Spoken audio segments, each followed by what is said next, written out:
আজই ডাউনলোড করুন আর এনজয় করুন আপনার পছন্দের শো।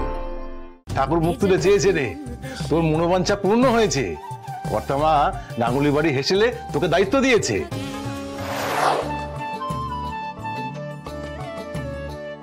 কি করছো মা? আমি ঠাকুরের মন্দির ধুয়ে দিচ্ছি। কিন্তু মন্দির তো সকালে পরিষ্কার করা হয়েছে। আসলে আমি মানত করেছিলাম, সেই মানত যাতে পূরণ হয় এই জন্য ঠাকুরের মন্দিরের সিঁড়ি ধুয়ে দিচ্ছি। তুমি নিজের জন্য মানত করেছো বুঝি? বড়বাবুর জন্য। বড়বাবু আমাদের অন্নদাতা, উনিই ভালো থাকলে সব ভালো থাকবে।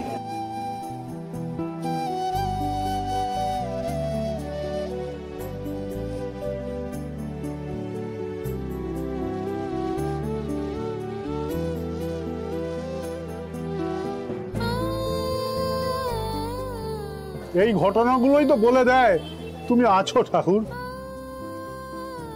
এই বাচ্চা মেয়েটার বিশ্বাসই প্রমাণ করে দিল তুমি আছো।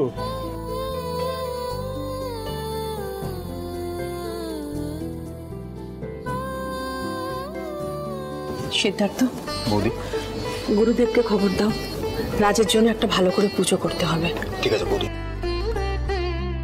শঙ্কর, আজ থেকে 24 বছর আগে আয়ুষ হবার দিন তুমি ঠিক সময় আমাকে হসপিটালে নিয়ে গিয়ে আমার আর আয়ুষের প্রাণ বাঁচিয়েছিলে। আর আজ তোমার মেয়ে রাজের প্রাণ বাঁচালো। আজ ওর জন্য আমার শাখা সিঁদুর অক্ষয় থাকলো।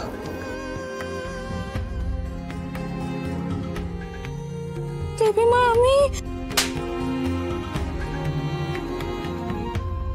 তুমি তোমার মেয়েকে কালকেই গ্রামে রেখে দিয়ে আসবে। আমি ওকে আমার ত্রিসীমানায় দেখতে চাই না। আজই আমি বাড়ির চারপাশে লক্ষণ রেখা টানবো, আর তোমার মেয়েকে বলে দিও সেই লক্ষণ রেখা যেন সে অতিক্রম না করে। আমি আর আমার এই পরিবার সারা জীবন তোমাদের কাছে কৃতজ্ঞ থাকবো। ছি কর্তামা, এমন ভাবে বলবেন না। আপনারা আছেন বলে আমরা খেয়ে পড়ে বেঁচে পড়তে আছি। আমার ক্ষমতা নেই আপনাদের ঋণ শোধ করার। কিন্তু আমার যে একটা দায়িত্ব বাকি রয়ে গেল। দীপালি। Yes madam. কালকে একটা শুভ দিন, একটা শুভ সময় দেখে কুসুম এই গাঙ্গুলি পরিবারের কিচেনের দায়িত্ব নেবে।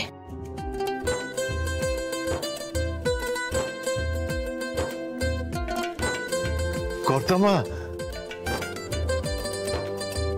তোমার মেয়েকে বলো যে দেবীমা তাকে এতদিন ধরে তিরস্কার করেছে, আজকে সেই দেবীমাই তাকে পুরস্কৃত করছে।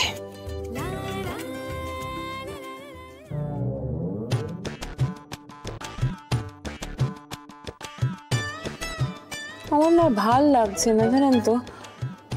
সব প্ল্যান একের পর এক ভেস্তেই যাচ্ছে। মেয়েটা সেই এই বাড়িতে ঢুকছে। চল। আয়ুষ, হ্যাঁ মা। তোমার দেওয়া কথা বৃথা যাবে না।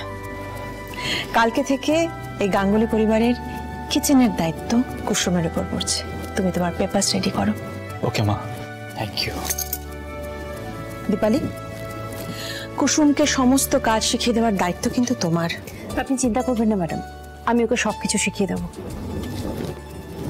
আয়ুষ, যাও এবার বাবাকে নিয়ে তোমরা ঘরে যাও। ঈশান, তুমিও যাও। হ্যাঁ মা। বাবা বাবা, সাবধানে। ঠিক আছে, আমি একদম ঠিক আছি। বৌদি, হ্যাঁ আমি গুরুদেবের সঙ্গে কথা বলে আসছি। হ্যাঁ হ্যাঁ, যাও।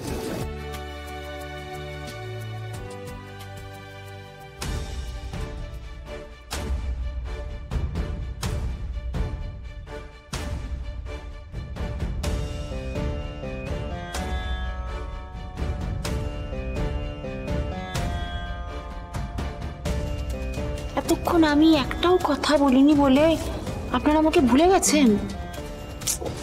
আরে বাবা, এতক্ষণ তো আমি ভালো মেয়ের মতো সবটা দাঁড়িয়ে দাঁড়িয়ে চুপচাপ শুনছিলাম। আপনারা দাঁড়িয়ে থেকে কি করবেন? আপনারাও দেখুন এরপর কি কি হয়। আমিও যাই। যান।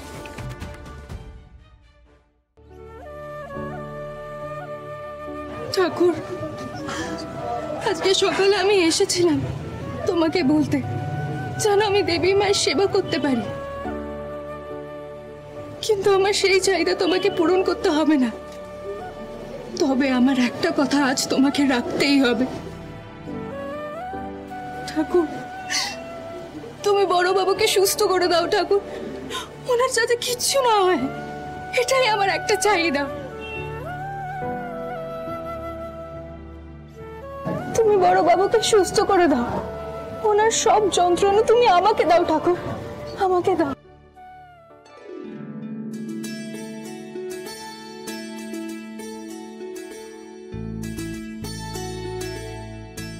কুসুম, দীপালি পিসি, দীপালি পিসি, দীপালি পিসি, বড় বাবু ঠিক আছে তো? ওনার কিছু হয়নি তো? তুই শান্ত হ কুসুম, স্যার একদম ঠিক আছেন, উনি বাড়ি ফিরে এসেছেন।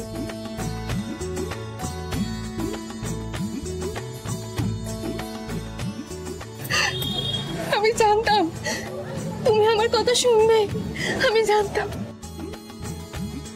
কুসুম, তুই শিগগিরই আমার সঙ্গে বাড়ি চল, জরুরি দরকার আছে। কেন, কি দরকার? তুই চল তো আগে, চল।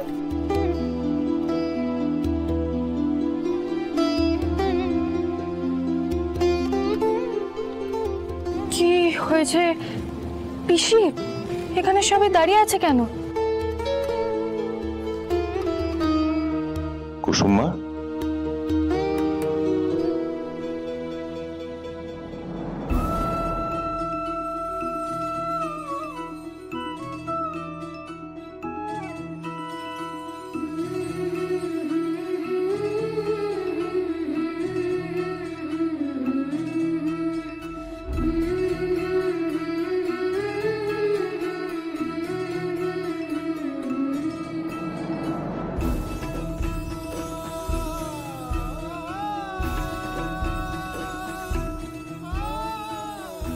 বাবা, হয়েছেটা কি? কথা নয়, কথা নয়, হা কর, হা কর বলছি।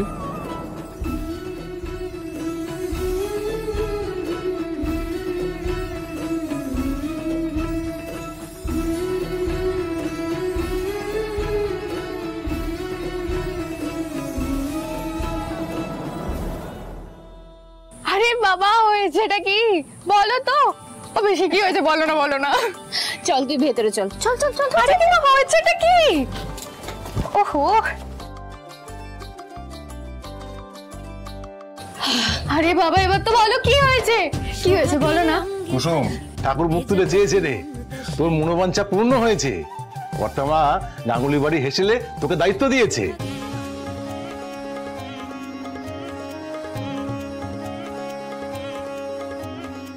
কি